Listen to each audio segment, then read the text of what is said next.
like to gamble, I tell you I'm your man. You win some, lose some, it's all the same to me.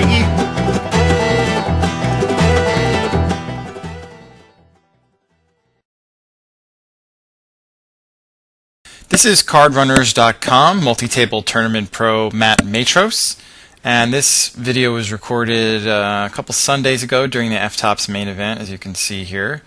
We're kind of in the middle of that, and I also have the Star Sunday Million going on. We're a little bit deeper in the million. In fact, we're in the money in the million over here, and I'm in pretty good shape in both tournaments.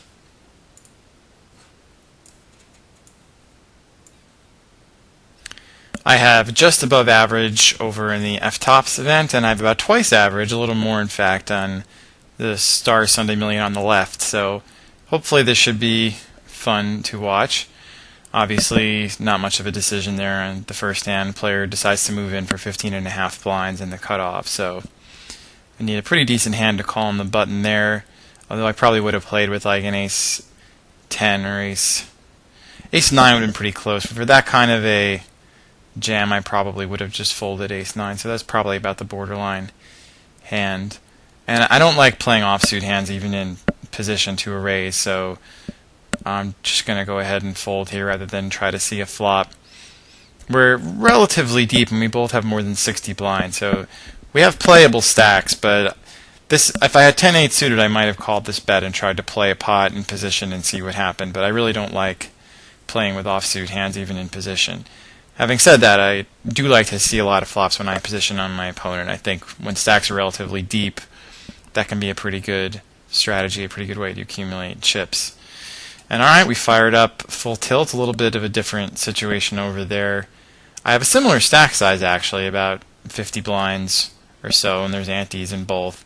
But much further to go in the tournament. I don't have a lot of short stacks like I do in the Stars event. You can see the 4 players to my right on Stars all have like 20 blinds or fewer. I guess one guy has 21, but a lot of shorties, and the guys to my left too are pretty short. So it's a pretty different dynamic when most of the table, like it is on full tilt, has a decent amount of chips, whereas on Stars, as you might expect deep in a tournament, where a lot of the players are pretty short.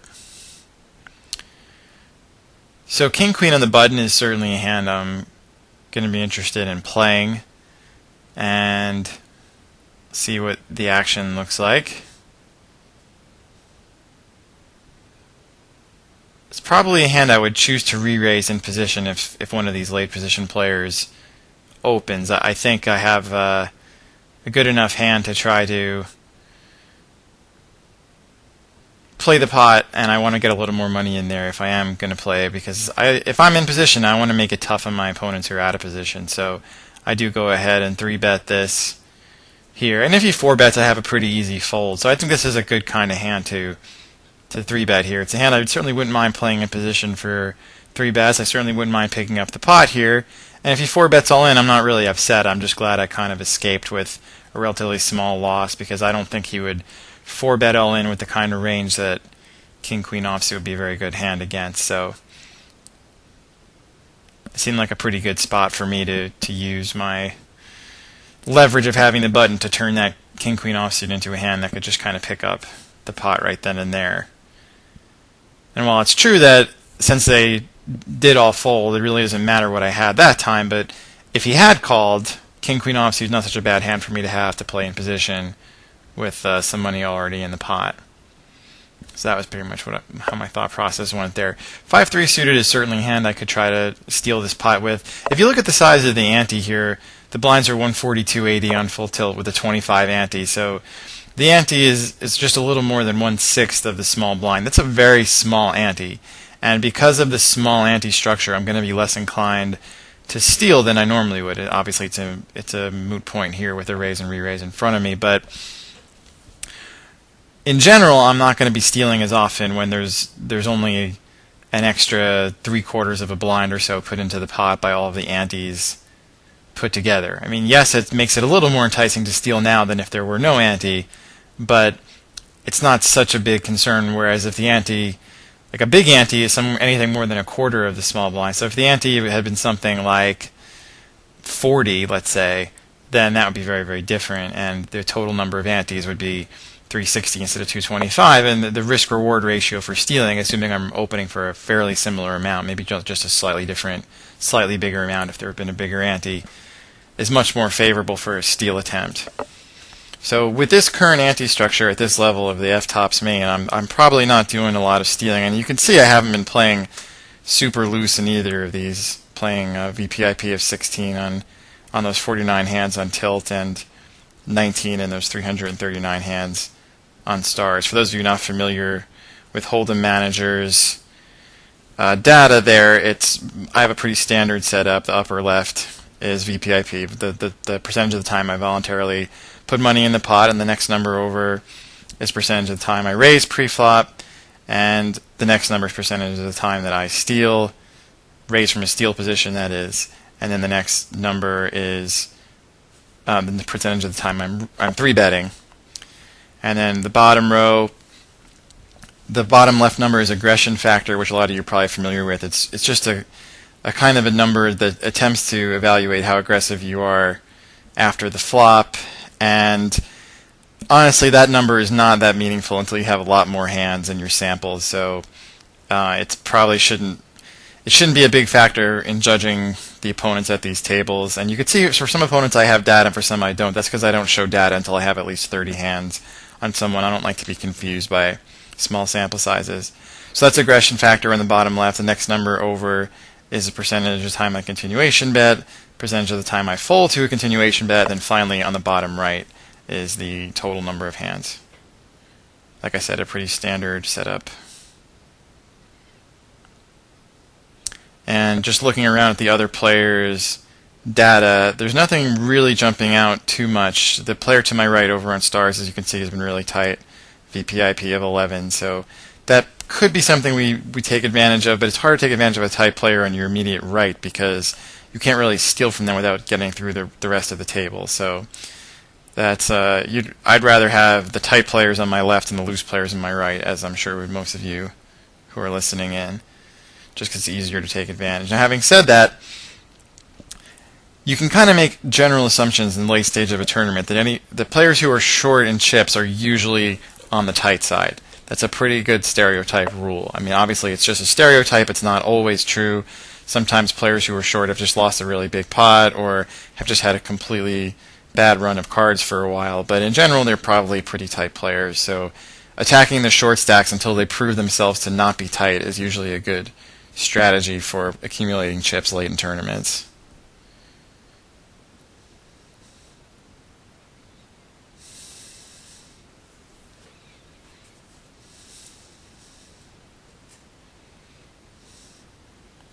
Okay, and not much to speak about for my hands here, but you see that was a pretty big bet by the player to my right on full tilt Maverick. So if I see a player making a near pot size bet on the flop, then I might make a mental note of that and think, all right, he's the type of player I might want to try to trap later and get him to bet my own hand for me, rather than try to get value by betting myself, just because if he's going to make an overbet like that, I want to make him pay for that mistake, and that's the way to do it, is to trap. So I have a hand that I can clearly play here.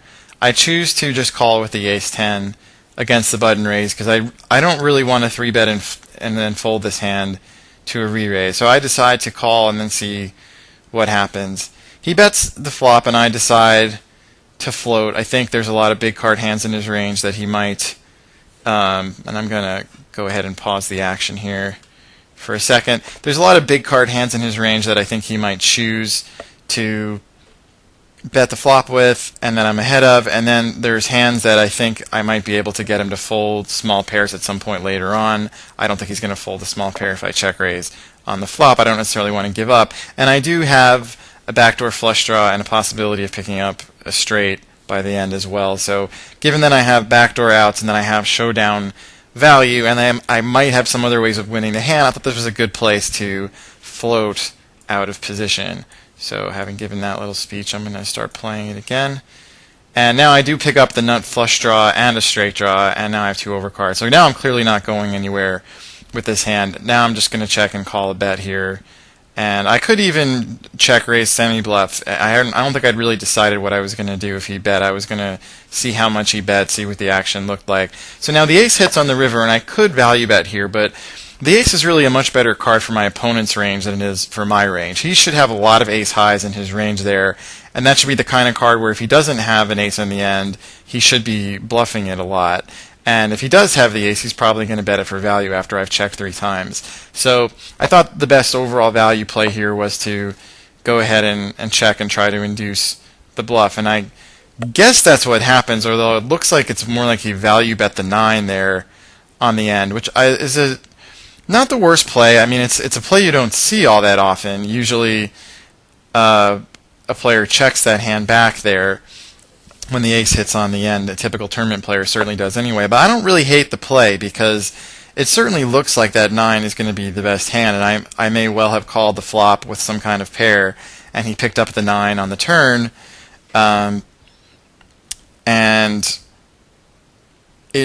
after I check the turn in the river, he has a lot of reasons to think he might have the best hand, and then I may very well call with a worse hand. So it's not a bad bet on his part. It just didn't work out for him this particular time. The only thing I don't like is just the overall play of the hand, the small raise with the 9-5 offsuit on the button. I mean, I'm going to defend my blind a lot, and I know he has position, but I just don't know if 9-5 offsuit should be in his range there against a tough player in the big blind. And now he might be just trying to take advantage of a random player in the big blind, and I guess that could be okay. But, you know, sometimes your opponents know what they're doing, and for that reason, I definitely would not open on the button with a 9-5 offsuit unless I had a very specific reason about the people some information about the people I was playing against.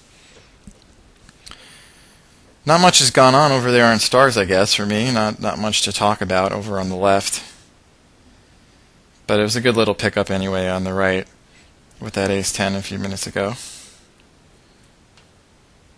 The overall trend of smaller raises in tournaments is, you can see, continuing with this min raise in early position here, even with the ante. Now, granted, it's a small ante, but still, that the raises have gotten very, very small, and I would caution the members, CardRunners members, not to fold too readily to these very small raises, because otherwise you're playing right into the hands of some of the tough tournament players these days, where they're trying to basically pick up the pot for as cheaply as possible. Player moves in for 6 blinds under the gun here on stars. I couldn't really have called even getting 1.8 to 1 with my queen deuce offsuit in the big blind, but it was going to pain me to have to fold the hand, which I would have folded, but I hate folding for that kind of a price. But I would have, and as it turns out, I didn't have to even feel pained about it, because player wakes up with ace-king behind me, and so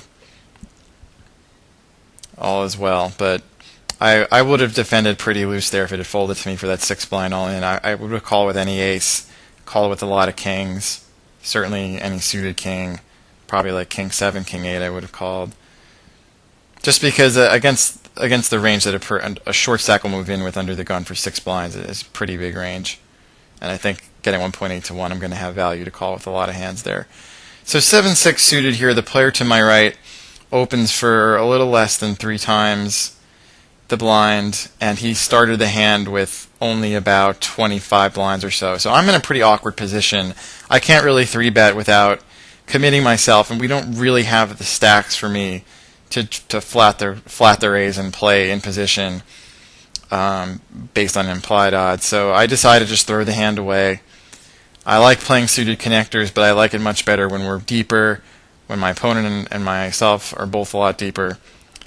And in that situation, I really didn't see a way to play that hand for value, so I just threw it away, move on to the next hand, which is, again, not that big a deal with the small ante structure of this level. Quick reset on stars there. Not much has changed. A lot of people have busted. Average has moved up to 121. You can see where we are in the pay scale here, which is not very far. I mean, it takes a really long time to make any real money when you cash in these things, which is why we love them so much, I guess, and why they're so frustrating sometimes.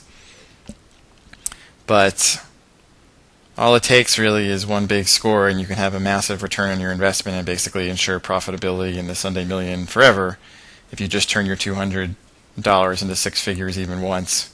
You're set for a long time. Of course, the expectation is that that won't really happen very often, and in fact, I think I've seen simulations where if you played the Sunday Million once a week for every 50 years, you're favored to go broke even if your EV in the tournament is +1 buy-in. Which is kind of sad, but doesn't stop me from playing it all the time. Because luckily I don't rely on the PokerStars Sunday Million for all of my income. But I actually think that as long as you supplement the 8,000 person tournaments with either cash games or smaller field tournaments or some other source of income, then having these kind of flyers as part of your tournament portfolio is a good thing. And so I recommend if you, as long as you do have something with a little less smaller variance in your arsenal somewhere, that you do play some of the bigger field tournaments. Just A, for the experience, and B, for the value. Pretty standard hand for me on full tilt. I open under the gun with 2/8, flop an overpair against just a small blind. I'm going to probably continuation bet my entire range there, and I'm certainly going to continuation bet with 2/8. So, but my range is just so much stronger than the small blinds is there when I open under the gun and he calls. So here's a minimum raise, and I have queen six suited on the blind. This is an example of if the ante had been any bigger than this, I probably would have defended, especially when you're going to see in a second the cutoff cold calls. This kind of hand where I almost certainly would have played for the price if we had a little bit of a bigger ante. But because the ante is so small, I decided to throw away my hand, which really isn't much of a hand, queen six suited. I mean, I can't expect to hit too many flops that I like. Now, of course, I flopped gin here with the queen six of diamonds and turned the hand an even better hand. So it's sad to see that, of course, but it's kind of irrelevant to the first decision, and the first decision was a close one for the price I was getting, but I thought that there wasn't quite enough out there to justify me playing really a lousy hand out of position after the flop. A little more in the pot, and I would have caved and called. By that I mean if the ante had been 30, 40, something like that. But with the small ante, I didn't think it was worth it. Now, of course, my hand just got better and better. So if I could have seen the future, I would have played. But unfortunately, I can't. So I can't base my decisions around that.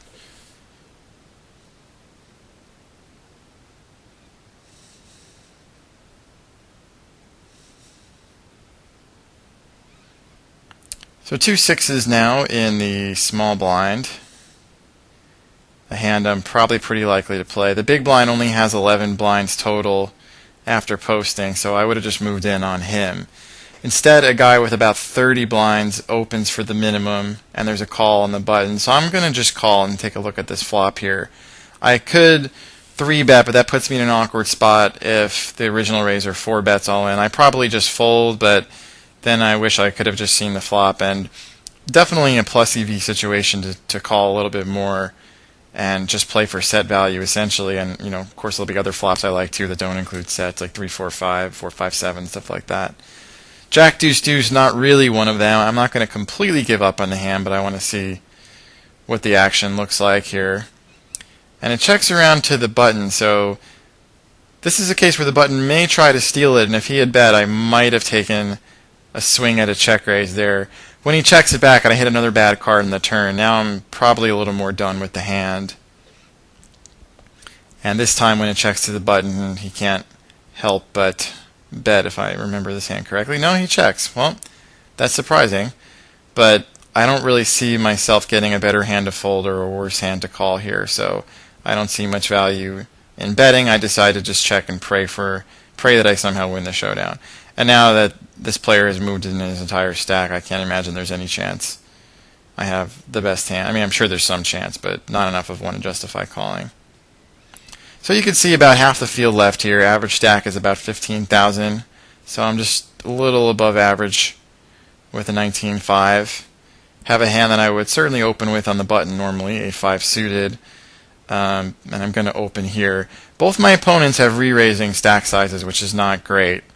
I mean, either of them would be pretty and should be pretty enticed to move in on me with the kind of stack sizes they have, but until I actually see them do it, I'm going to go ahead and open with my normal range on the button, which certainly includes suited 2 gappers, and luckily they both fold there.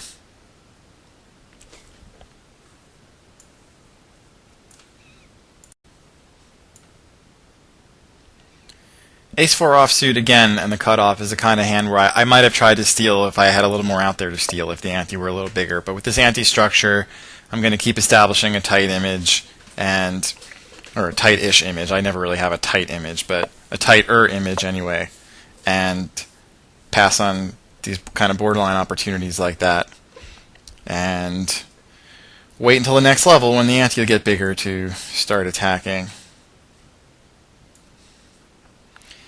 You see a lot of short stacks moving in on stars pretty often, or just opening all in, and there's, when that happens, there's not a whole lot you can do, and that's partially why it's important to try to get a decent stack when you get into the money, because you might not have as many opportunities once the money comes, because a lot more players have the all-in move in their arsenal, and there's no defense for it except for picking up a hand, and you might not be able to do that. So here's a player all in for 1 blind under the gun, and I can essentially get 3-1 against just him if I can manage to isolate. So it's not that big a deal if someone calls me, one of the other players calls me either. So it's a pretty standard isolation raise here on my part with 2 3s.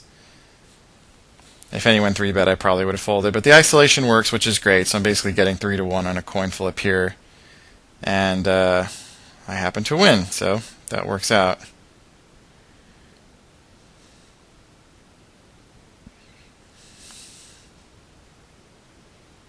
And again, if someone had cold called my raise there, not the end of the world. I have a hand that's pretty straightforward in how to play it.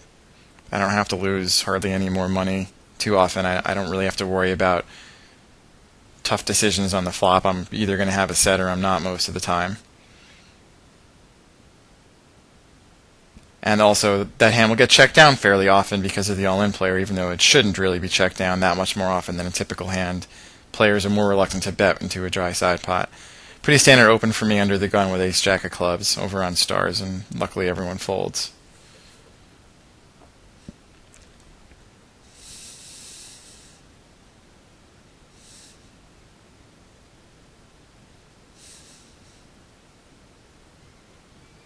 Another hand I'm going to be inclined to play on stars, ace-jack offsuit this time from the big blind.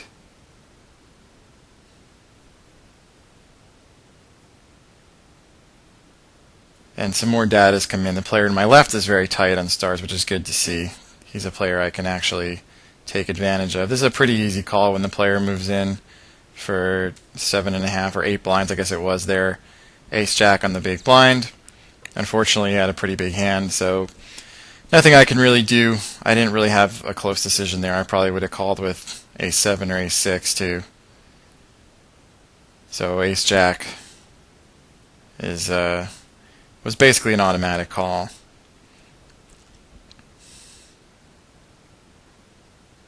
And if the player wakes up with 2 kings, then God bless him. Obviously, king deuce offsuit, not a defending hand over on full tilt. And king jack offsuit, even for a small opening raise, is not a hand I like to play out of position against a raiser over on stars. So that's a relatively easy fold too from the small blind. I guess the other option would be to re-raise and pray for a fold, just to have a couple of 3-bet folds in my range there, but he doesn't really have enough chips for that option. I have to re-raise, basically have to be all in. So I guess the other option would be the all-in re-steal, and that's a little too aggressive, I think, with king jack offsuit against a player who probably has a pretty strong range when he opens under the gun +1.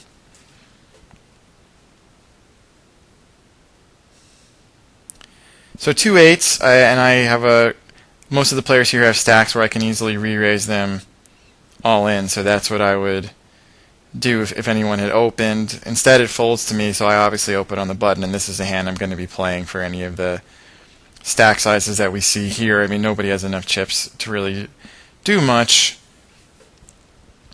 that would, or at least enough chips to even make me consider folding this hand from this position. I mean, even if it goes all in and then all in behind, I guess that would be a decision. If the small blind went all in for 14 blinds, and then the big blind called everything all in, or re-raise all in for whatever he had left, then that would give me pause. But failing that, and this is almost the ideal situation, because now he 3-bets to a quarter of his chips, and I'm hoping he has some 3-bet folds in his range, because there's just no way I'm getting away from this hand, and I'm just happy he's giving me some chance at fold equity here. And it looks like that I am going to have some fold equity because he's taking his time and thinking about it here. There shouldn't be too many, well, I shouldn't say that. He can have some raise folds in his range here, but he shouldn't really have too many things he has to think about.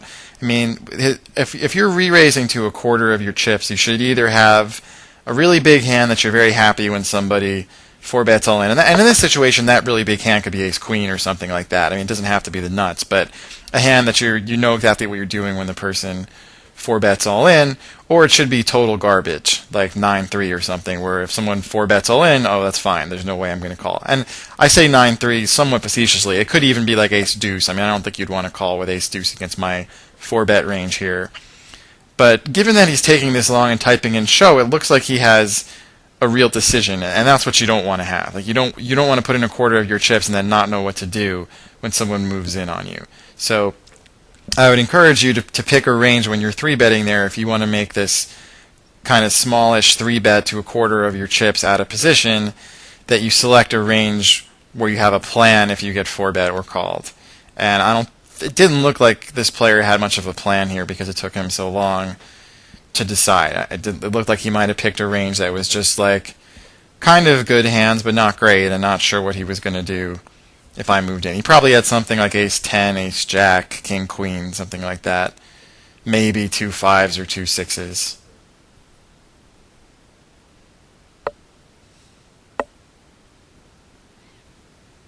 You can see there's a raise and a re-raise over on full tilt. Again, that was a raise to a quarter of stack, basically, from the player to my left, but he got an insta-fold, which is a better result for him.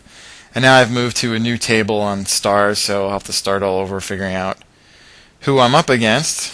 It's funny, I have Golfa on my table in both tournaments. It's kind of funny how often that seems to happen. King-Queen suited, a very easy hand for me to open with in the cutoff, and you can see we've moved to a new ante structure on full tilt. 200, 400 with a 50 ante now. Much, much better structure for the stealer.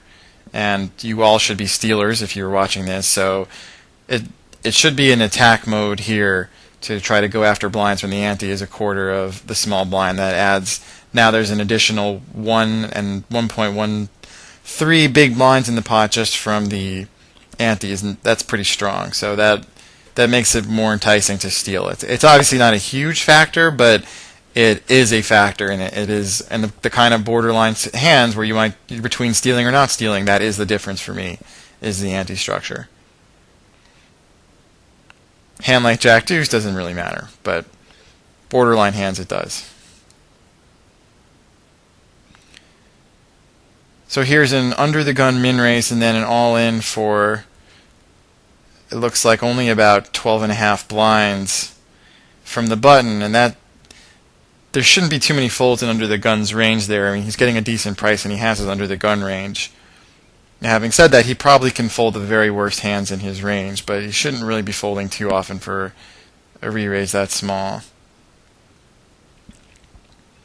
You can see Stars doesn't have the greatest ante structure for stealing right now, 3,000, 6,000 with a 600 ante. In fact, throughout most of this Stars tournament, it's not a great ante structure for stealing. It's this ante structure that rewards people that are trying to survive, which, as if you've watched any of my videos, you can imagine that doesn't suit me as well as some other ante structures might. But I play the tournament that is in front of me. Jack on the river to eliminate a player there. It's a tough beat. But that's one of the most common ways for people to get knocked out of tournaments, is to take bad beats. So it's not as rare as everyone wants it to be.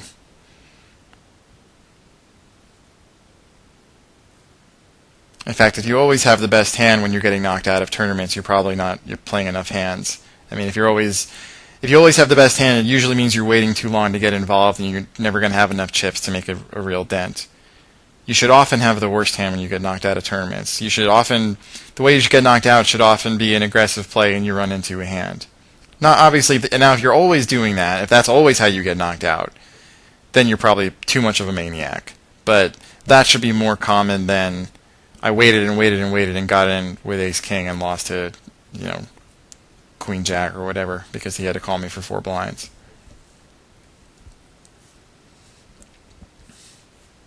So with this new structure, even though I have about the same amount of chips I've had most of this time here, I am down to only about 35 blinds now on stars, so that plays a little differently.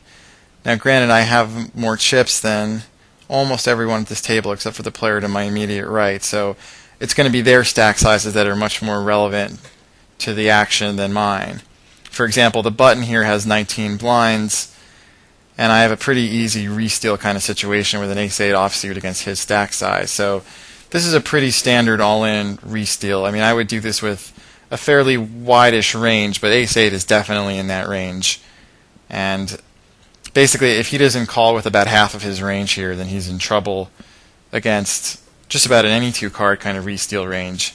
And I don't have any 2 cards. I have ace-8. I have way better than a random hand here. So this is a very profitable spot for me to try the all-in re-steal, and luckily it worked that time. Queen 10 offsuit on full tilt with a big ante now, so I'm going to definitely be pretty inclined to defend against a min raise in the cutoff with this ante structure with Queen 10 offsuit. Now if he had made a bigger raise, I probably would have just folded, so this is an example of why I don't like how small the raises are getting in general. I'm going to go ahead and check raise for value here. My opponent started the hand with about 5 times the pot in his stack, so I'm going to check raise, planning to get it in one way or another on his hand.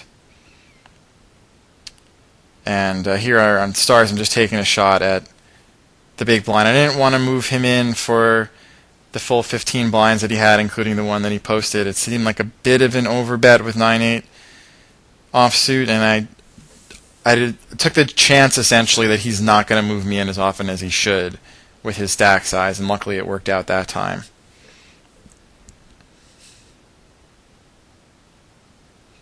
And even with this ante structure, I don't take a chance blind on blind with jack deuce offsuit of trying to pick up the pot. You can see this player has done his share of 3-betting and playing based on his stats. I mean, he's not a maniac by any stretch, but he seems to have an idea of what he's doing, and that's not the kind of player I want to get involved with in a blind-on-blind situation with no hand. On the button, however, I'm definitely going to take a shot. You'll notice that the big blind really can't move in. He can't re-raise without a hand because he knows I'm going to call, and because he doesn't have enough chips. He only started the hand with 11 blinds, so I don't really have to worry about him re-raising me light. The small blind, similarly, since he had like 30-ish blinds, that's an awkward stack size for him to re-raise with as well. So it was a pretty good spot for me to go after the blinds there. And with this ante structure, I should probably do it again if it folds to me here with jack 7 of diamonds. Sadly, I get the play taken away because the player opens in front of me and he only has 10.5 blinds in his stack himself. So now I have the problem where I have no fold equity against him, and I have to have a hand to play, and I don't. So I probably would have tried a steal with the jack 7 of diamonds from the cutoff, but plan was foiled. And ace deuce offsuit from the hijack is a little weak even for me. Ace deuce suited from the hijack, that I'll probably try to open with over here on stars.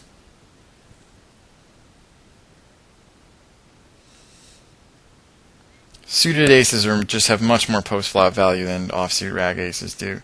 There are more flops that you can shove in on, essentially.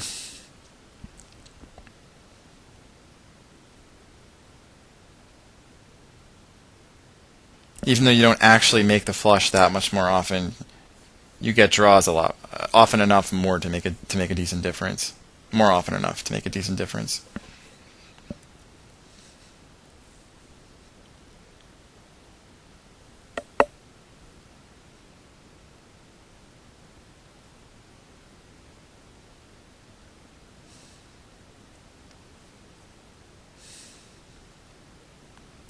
So an unraised pot over on full tilt, blind on blind. Meanwhile, there's a raise and a call, which we haven't seen much, and really is an odd play for the player to my left to cold call for 20% of his chips.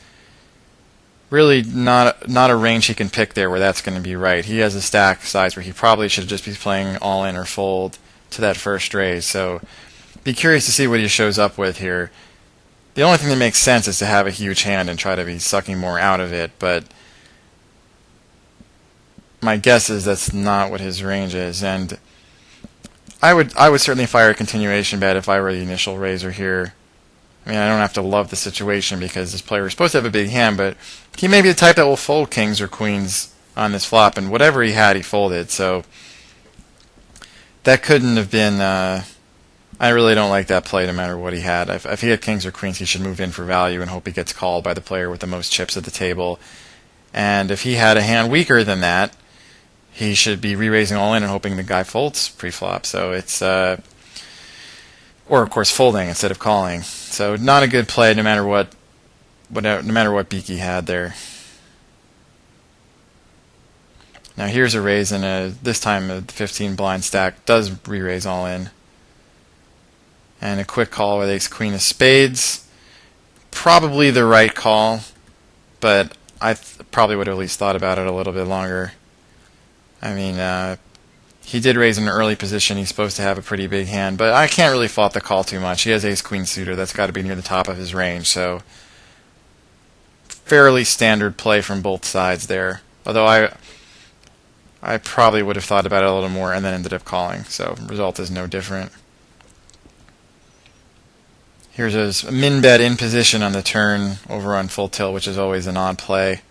Seems to be all it does is really reopen the action without much reason, and now he checks back.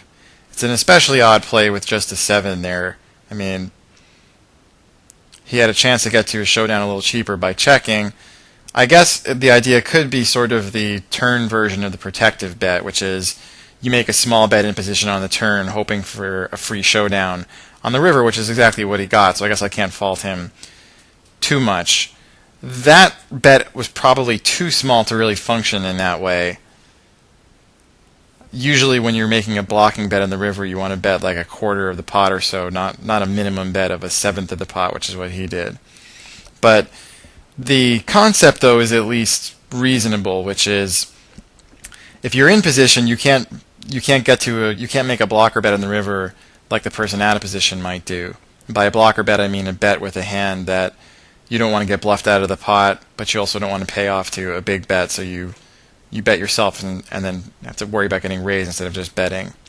And I'm sure a lot of you are familiar with the blocker bet concept.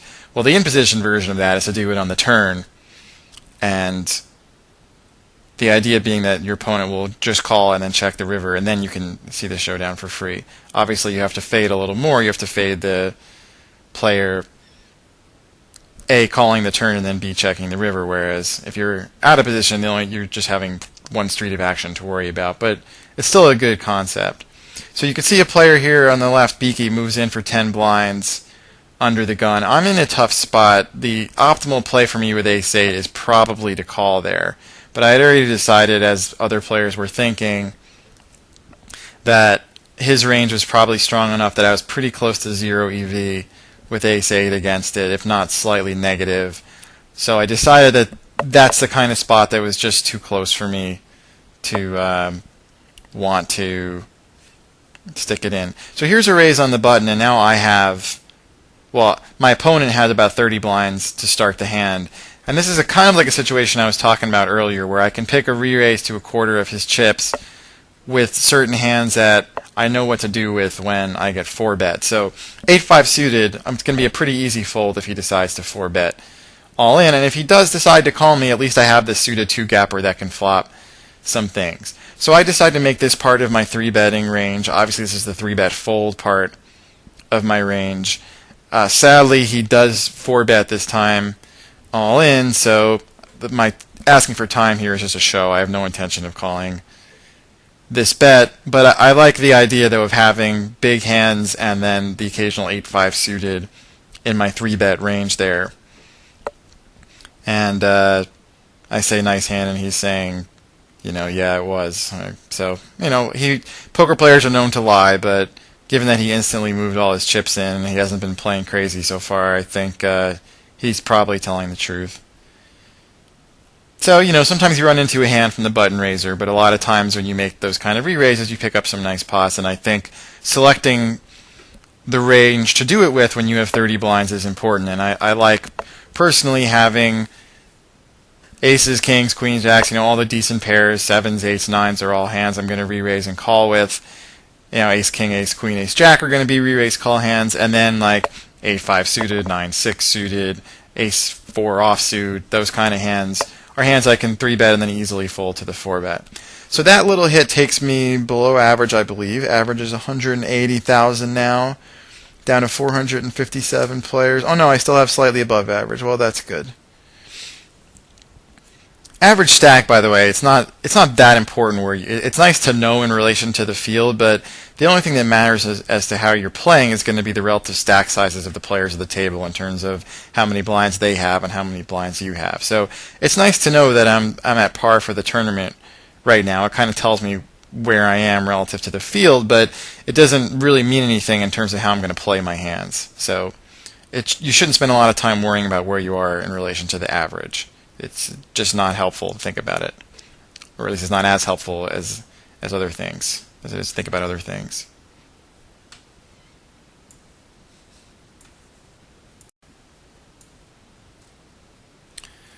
Well, looks like I picked up another hand over on stars, 2 8s, and on full tilt, the ante has remained at 50 with blinds going up to 25 to 5,500, so that's not as good of a steal ratio anymore. So I could still try to steal with ace-5 offsuit in the cutoff, but I decided with the re-raising stack directly to my left with a good player, and sort of a re-raising stack in the big blind, and a small blind who's probably getting desperate with only 8 blinds, I thought there was too good a chance I was going to get played with to open this hand. So I decided to fold. Obviously, I open with 2 8s and stars, and everybody folds. Oh, another hand on stars. That's nice. I probably would have 3-bet if a player in front of me had raised, although I certainly wouldn't have loved it. But probably a good enough hand to 3-bet commit against J-Man. Against the player to my right, I suck, who has 30 blinds. It would have been tough with ace-queen. I might have flatted against him just because I don't want to re-raise fold. You can see I am going to go after the blinds now with an 8-6 suited. Now that I represent a little bit stronger range, so maybe the re-raise all-in stack to my left is a little less inclined to play, and I engage against a deep stack, so against a big stack, so I have a hand that I actually don't mind playing with deep stacks, and obviously I flop the world and then some here with the double gutter and the flush draw. Get led into for a pretty big bet. I could raise to try to pick it up here, then I have to call if I get re-raised, which might not be the best thing. So instead I decide to call and see what develops. I can always try to steal it later if I want to, and obviously if I make a hand I'm going to want to get as much money in as possible. So I decide to call and wait and see what happens. So I hit a pair on the turn, which is a good sign. I don't think he's going to fold too many better hands if I raise, and also I can still improve so many different ways with this hand that I decide to call again and see what's going to happen on the river, and maybe I can deuce a bet if I actually make something. And now he checks on when the board gets scary and I have 2 pair. And I decide, well, there's a lot of like Jack 10, Queen 10, King 10, Ace 10 in his range. There's probably even some Ace 7, King 7 kind of stuff. Yes, it could be a straight, but he probably, since he's the one who's been betting every street, I would think he would usually bet the straight for value here. Of course, he could be trapping with it, and that's the risk I'm going to take, but I thought it was worth a shot at putting in a little value bet here. I thought most of the time the vast majority of the time I have the best hand. There's even a decent chunk of his range that's worse than mine that calls. It might have been pushing it a little to value bet there, but I don't know. I think he has a lot of top pair-ish hands in his range there, and as long as it's not 10-9 or 10-6 or the less likely 10-4, that I'm probably going to, 10-8 clearly. If he doesn't have 10s up, basically, somehow randomly, then I'm going to show down the best hand.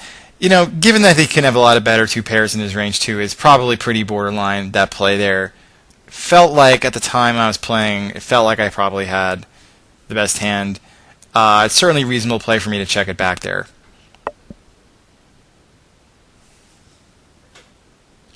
Pretty easy play here when a player raises to 40% of his chips, and then there's a call from a player who only has 25 blinds. Obviously, I just shove in with two queens and expect at least one of them to call me.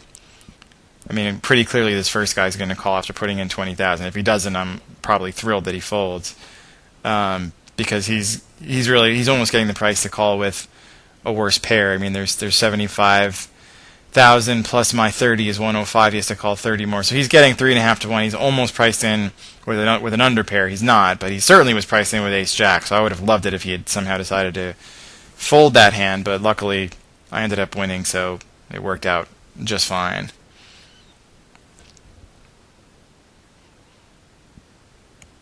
I don't usually look at observer messages when I'm playing, so if people are rooting me on, know that I appreciate it, but I usually don't see it. I turn them on quickly if I knock someone out and I say good game. I want to see if they say good game back or if they say anything at all, but most of the time I just don't have the need to see what observers are saying because it just doesn't matter.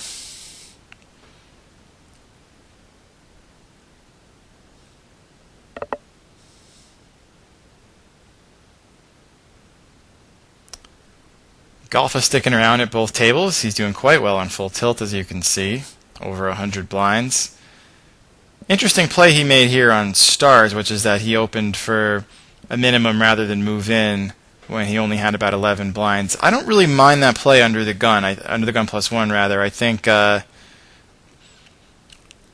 this particular table, especially where people seem to be playing on the tight side, I don't know if he has to risk all of his 11 blinds in one shot there just to play the pot. He does open himself up to the re-raise, which is what happened, but I think that play wasn't such a bad idea from where he was sitting.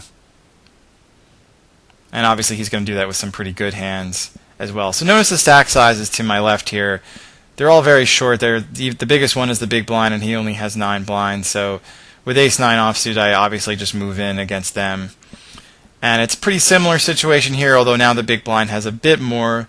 He has like 9, just under 10 blinds in his stack.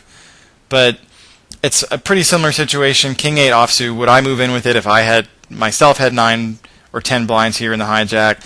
Yes, I would, and so that's, if anything, it's even better to move in when I actually have more chips than everyone else because they're the ones facing elimination instead of me. So again, a pretty straightforward all-in, both these last two hands. On stars. Sadly, run into a hand here. Small blind calls for his last 7 blinds, 7.5 blinds. Well, he called 7. He had half a blind in there already. With King-10 of spades, tough call. I mean, I have kind of one of the worst hands I'm moving in with here against these guys. He doesn't know that, of course, but I can't fault the call too much. I mean, King-10 suited is definitely going to have a decent chunk of equity against my range there. I put it this way, I'm surprised that that hand was in his calling range there. I would have thought he would wait for a better hand at this stage, but oh well, no big deal. Now I don't have quite as many chips as I did before, but still in decent shape. About 400 players left, average is 210, and I have, well, I'll find out in a second. What am I down to, like 250 after that hand? 290. All right, so we're still in pretty good shape. Meanwhile, on full tilt, there's a min raise, a call, and then an all in for 20 blinds, and the big stack is thinking about what to do. And 2 sevens, that's not such a bad call. I mean, the only reason I don't like the call with 2 sevens there is that 2 sevens should be in the bottom part of the range that he calls with against an early position raise. He should have hands like unless he's just calling with like suited connectors and 5, 6s, and 7s, in which case he should definitely call because he has the top of his range, so his anti-squeeze range, I guess you would say. But probably he should also have 8s, 9s, 10s, jacks, maybe even like queens in his range there. So 2 sevens shouldn't be near the top of his range, and for that reason, I think he he's not going to be getting exploited by a squeeze if he folds them there.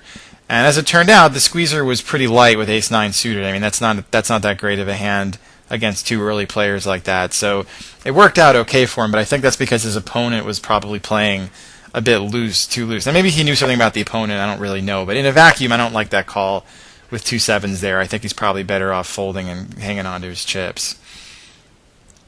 So Golfa seems to be playing pretty well, so I choose not to 3-bet with 8-7 offsuit. I don't like offsuit cards that much anyway, but in position I will 3-bet with almost anything reasonable. If I think we have playable stacks like we do here, where I have 60 blinds and Golfa has me covered, and I have any kind of reasonable hand, I just love to see pots and play pots in position with decent stacks. But against a decent player, I'm not as inclined to do it. So that was the fine. If I had 8-7 suited, I probably would have 3-bet. 8-7 offsuit, I'll just pass and get involved with the rest of the table. Min raise on the button over on stars from a player who has only 20 blinds in his stack. I prefer a little bit bigger raise. And now a very small re-raise, just 21,000 more, and to a third of his chips on the small blind. So that's essentially a committing re-raise. I mean, it is literally a very small re-raise, but it actually threatens all of his chips, so not such a bad fold from the button there. It looks like he's folding for not much more, but really he knows if he calls, he's most of the time going to be ending up getting in the rest of those chips, so he's really thinking about not just this street, but the next street, and so it is reasonable for him to call, even getting the huge price that he was getting there. So I raise with ace-king, obviously. Both blinds decide to call me here. I'm probably going to go ahead and make a continuation bet on this flop. I have a pretty easy fold if I get check raise. I mean, I totally missed the flop, but I thought it was worthwhile because my range is so much stronger than the blind's range there to go ahead and fire a continuation bet hoping to pick up the pot, and sure enough, I did. 10-8 suited here. Problem is I have a couple of all-in stacks behind me even before this player moved in for 3 blinds. I have the 15 to 20-ish big blind stacks. There's 4 of them to my left, so any one of them could move in on me if I open. The ante is only a fifth of the small blind, so those 2 factors working against me, I decide not to try a steal raise there.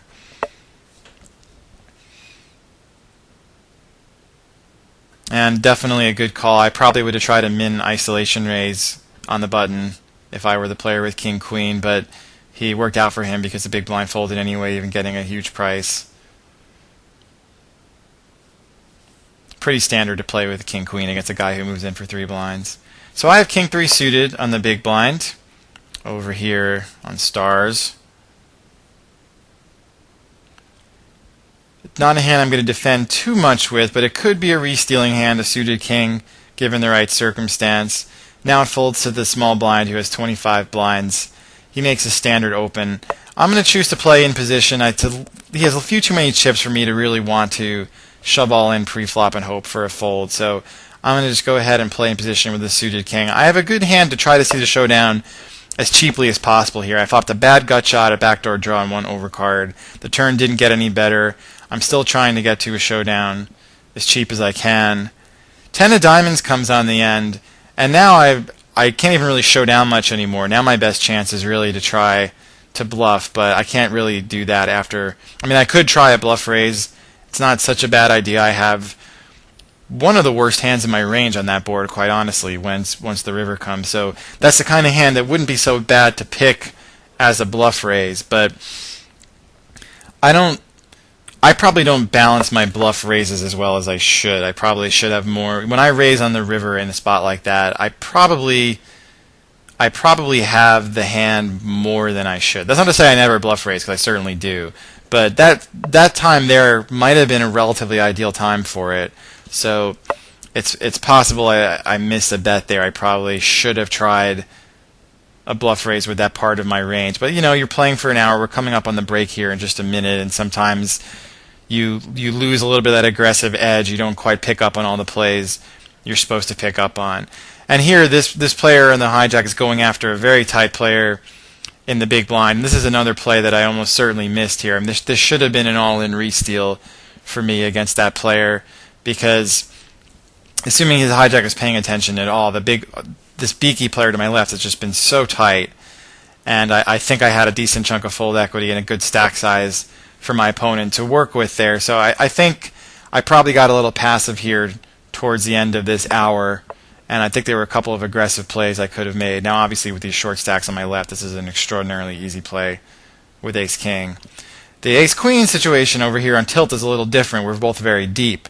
So I could re-raise planning to fold to a 4-bet, or I could call, which looks very natural because I'm going to call with a lot of hands, and take a look at the flop. And I check, and he makes a pretty big bet. So I could check raise, but then I don't really know what to do if I get 4-bet. I guess I'd have to play, and I don't love that line either. So I'm going to go ahead and let him keep betting it. And now when he checks it back, I'm going to go ahead and bet the river for value and try to get paid by jacks or tens or a worse queen. Maybe even something like ace-8,